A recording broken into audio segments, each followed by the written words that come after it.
Texas game. It's sad that they didn't leave with a win, I mean, obviously, but it was so close where we weren't supposed to win these last two games. I mean, you're playing Oklahoma and then we're playing Texas. No one thought we would come out, even as well as we did, in my opinion, with a really close game against Texas.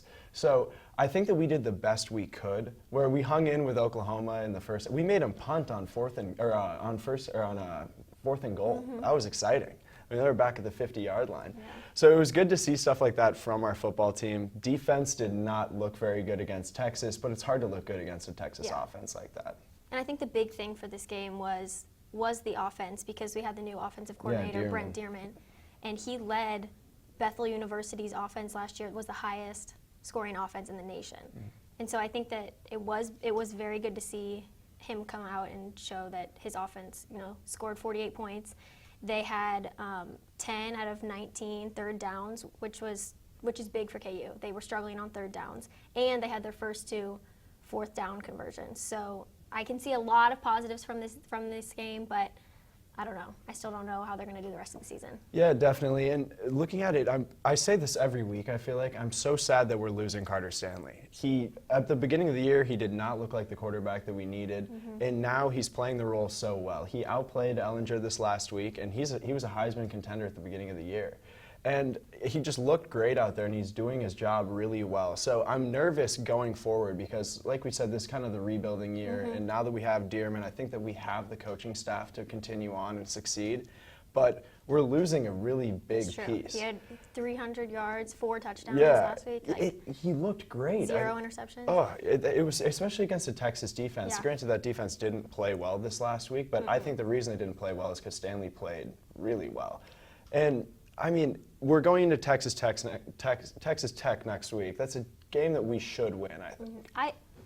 I agree. I think after the Texas game, I think if we keep the momentum up, we could beat Texas Tech. And they've lost to Iowa State. They've lost to Baylor. They do have one conference win to Oklahoma State. But I think if we're going to win a game, it's got to be, I think this is our best chance. Yeah, it makes me almost a little more nervous than I should be for this game because I don't think last week was a fluke. I think that we need to show up and we need to handle Texas Tech because we almost handled Texas. We're playing Texas Tech is nowhere near as good as they are. I think that we should be able to show up. We should be able to not give them a game, but actually take control of the game and win it in front of our home crowd. It should be a big one considering how well we did last week. I like to think lots of KU fans had a similar experience that I did.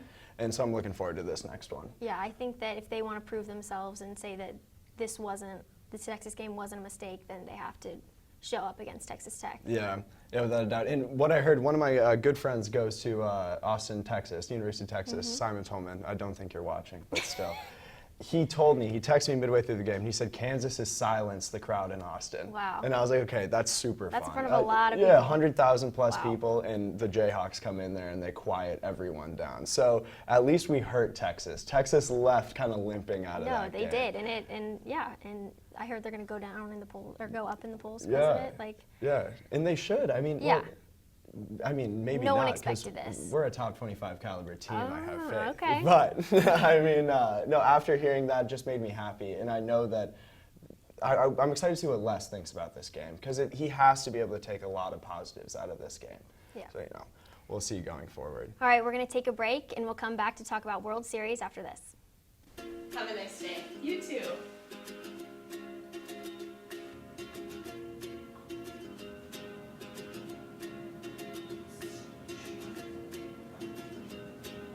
Have a great day. Thanks. You too.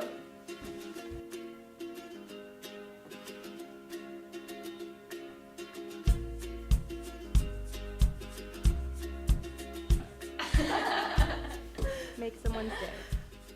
Pay it forward. Where you go to college makes a statement about you. This place will become a part of you, your identity for life.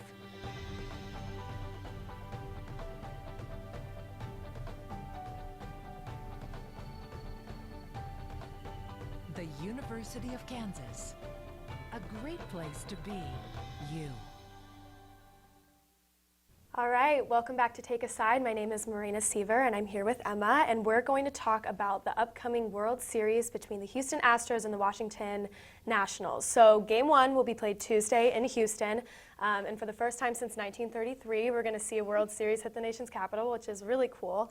But going into it, the Astros are the obvious favorite. You know, they had the best record in the MLB. They had 107 wins. They had a run differential of over 280, which is just insane. Yeah. And then the Nationals, you know, they've been calling themselves the baby shark of the playoffs, and that's exactly what they've been. No one expected them to be here. So with all of that being said, who do you have? Okay, so I actually have a really hard time picking. I'm a big fan of the Astros, but I also like the Nats, and I think it's really cool. It's their first time being back since the 30s, as you said. I have to personally go with the Astros just because they're in the AL West. So is my team, the Mariners. So I feel like I got to have that West representation, kind of going for the Stros. I would go against someone in my division. I don't get that. I don't know. I kind of like the representation. I feel like we're a forgotten division sometimes. But obviously not in the past couple of years. But I'm going with the Stros, and I'm assuming you're going with the Nationals. So. I do have to take the Nationals. I just like rooting for the underdog. I don't know. Every pick I've made, I've picked the team that is not supposed to lose, or that is not supposed to win. Sometimes I'm right, sometimes I'm not. But I'm really excited for this series. I'm always excited for a World Series, but I think this is going to be really special because it's going to be so dominated by starting pitching. You know, you have Garrett Cole, Justin Verlander, and Zach Greinke for the Astros, and Zach Greinke's been an amazing pickup for them in the last quarter of the season. And then for the Nationals, conversely, you have Strasburg, you have Scherzer, and you have Patrick Corbin, who have all been lights out, with the exception of Scherzer, struggled a little bit starting the wild card game. But I don't know, the Nationals, no one expected them to be where they were. The wild card game against Milwaukee was lost until the bottom of the 8th inning when Soto had an amazing hit and was able to drive in some runs. They were able to battle the Dodgers off, which I'm so happy about. They were able to fight them off in the NLDS, push it to Game 5. Clayton Kershaw came in the 8th inning, gave up 2 solo home runs on 3 pitches, tied the game. Howie Kendrick had that series-securing grand slam in the top of the 10th, which was so exciting to watch. And I don't know, I know that the Nationals are the oldest team in the league.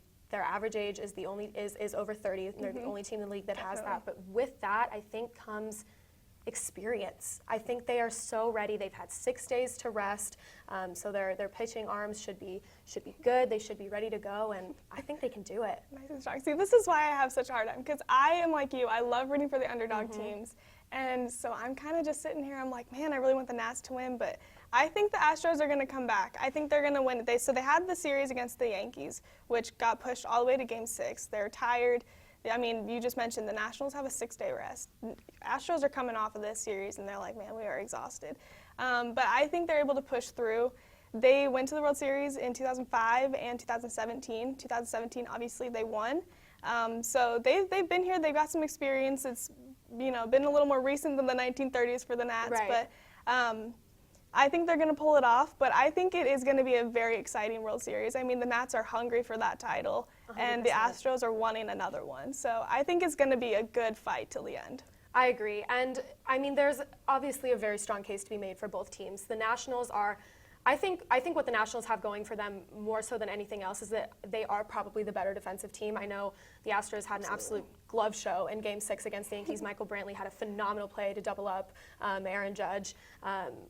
Alex Bregman had some phenomenal plays, but I think the Nationals are going to dominate defensively, but I think the Nationals' weakest point is going to be relief pitching. Their bullpen, they rely really heavily on Daniel Hudson and Sean Doolittle, but other than that, it's been really weak. The Astros bullpen struggled a little bit in the CS, but obviously a much stronger relief pitching team than the Nationals have, and that is something that is game-changing, you know? Yeah. Pitchers are everything in this game. And also going off, so you said the Nationals have a 6-day rest, and they had that shutout against the Cardinals. I mean, Cardinals didn't even show up to play. Oh, they dominated it was the entire just time. Gone. Yeah. And I feel bad for my roommate. She's a big Cards fan. But Lots of them here. Yeah. Yeah, there's a lot of St. Louis people here, but Cards didn't show up to play, and Nationals were here. They're the big boys, and they're like, hey, we're here to play. We're here to get this title. I don't know if they're going to keep that momentum. I mean, they haven't played for a week. That's I don't exactly know what if I was that just gonna momentum say. is still going to be there. And I mean, the Astros, they're exhausted, but they're pumped up. I mean, they beat the Yankees.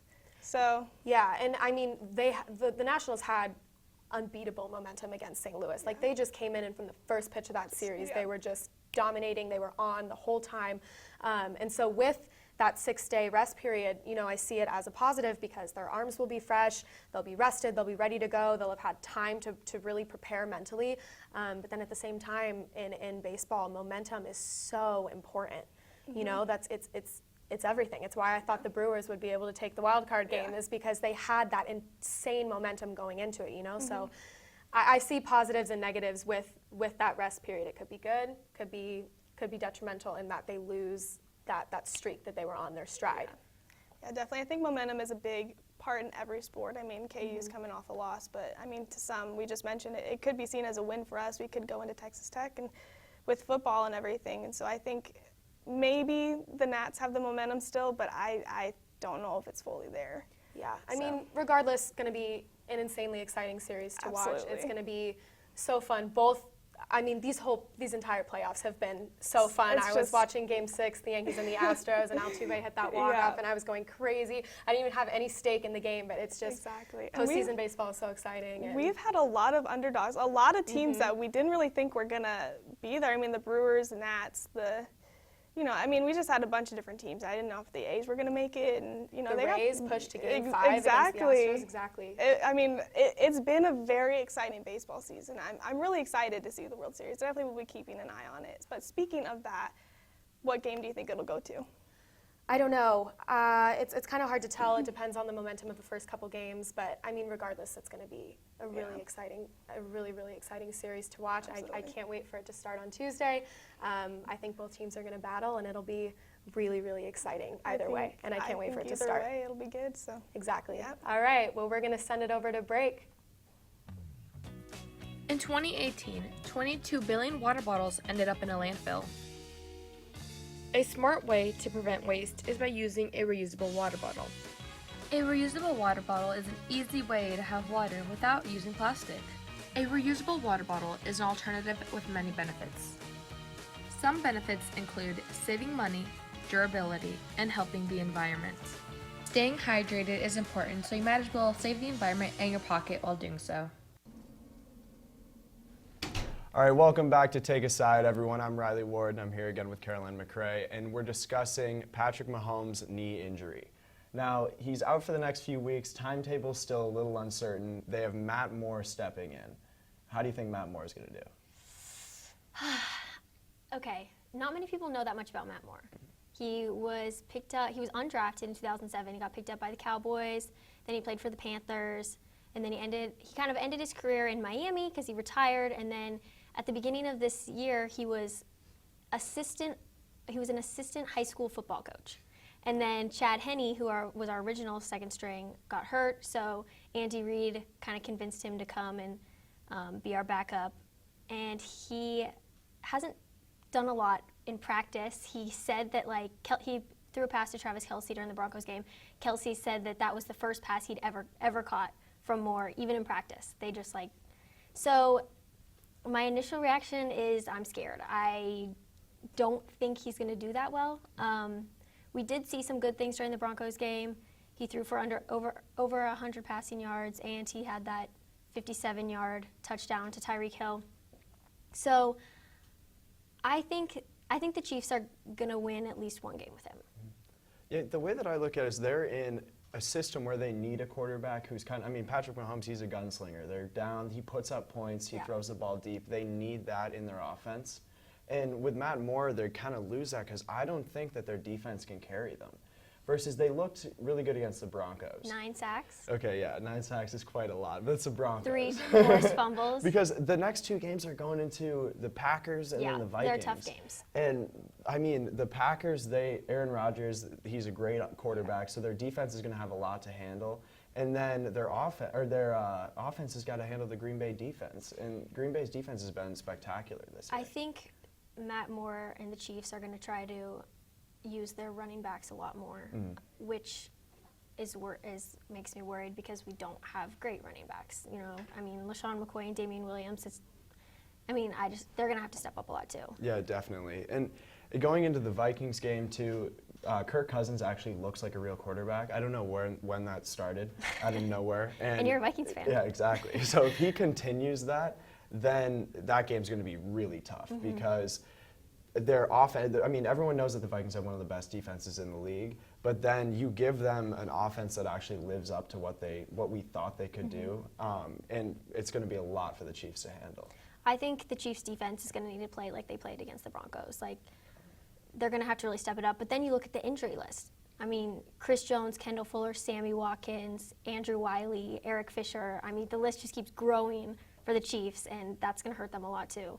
Yeah, and for the timetable for Mahomes, I remember hearing you saying something how he thinks he'll be back within 2 weeks, right? I've heard that he might not be back until the Chargers game, which would be 4 games. But the most recent thing I've heard from Adam Teicher is that he will be back for the Titans game. Yeah.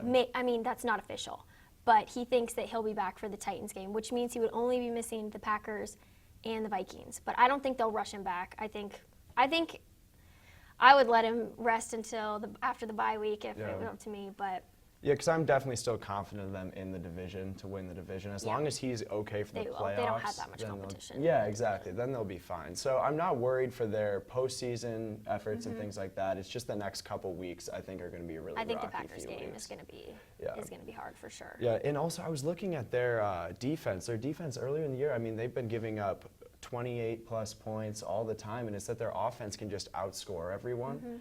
And I mean, it's going to be sad to see them without Mahomes because he's so fun to watch. Yeah. And if Moore can throw the ball down the field accurately enough to somehow fill those shoes of Mahomes, I can see them actually pulling He has ahead in the those past games. just kind of thrown those long passes down. He does have that ability. So Yeah. and like we saw with Tyreek Hill in that pass against the Broncos. And Andy Reid is really good with training backup quarterbacks. Yeah, and he definitely doesn't have a lack of experience. Yeah, so I mean, with that, you can kind of take that. Starting in 2007, he's seen a lot of different offensive schemes. He knows his way around the league, and I'm assuming he knows his way around this team now. So I think he'll continue to grow as their quarterback in the next couple of weeks if Mahomes is going to be gone for a while. And I think that, I think he's good, and he's going to do well against the Packers. And I don't know. I think they'll maybe lose against the Packers. I think they could win against the Vikings. And if he's out against the Texans or against the Titans, I think they could have a chance to win that game too. Yeah, definitely. All right, well, we're going to throw it back over to Jacob for wrapping things up. All right, well, that's all the time we have for today. Be sure to keep following along on sided.co and add debates of your own. Tag us on Twitter at TakeaSideKU, and we might debate it next show. For Caroline McCrae, Riley Ward, Emma House, Sam Ryder, Marina Saver, and Josh McQuaid, I'm Jacob Polachek. Thanks for joining us.